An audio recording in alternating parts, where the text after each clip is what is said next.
Ito po, yung ginawa ko na stand na kahoy yung gamit. Ito po.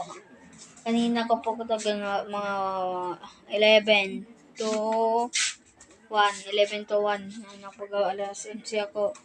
Nag-start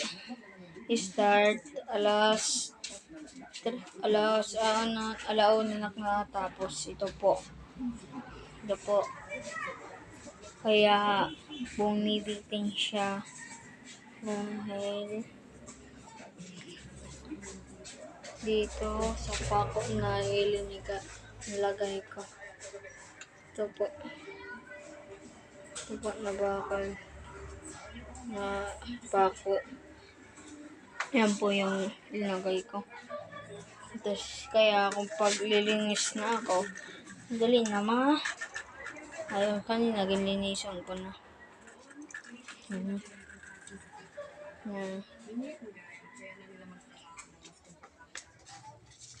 Ganyan. Itsura. Pababa talaga siya. May stand siya na kung long ride ako, dyan gagamitan ko. Kung sa bahay naman, ito, kahoy. Pako ko lang. Yan.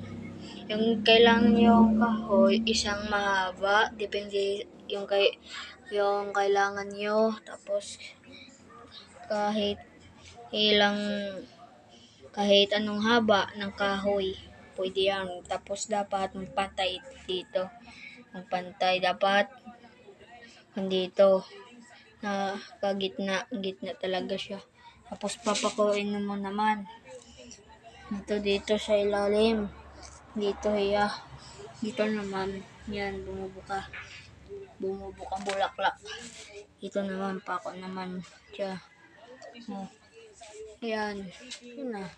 Naging sanhi ng pagka-stand. Yan yung ginamit ko. Kasi hindi ako order sa TikTok kasi nice.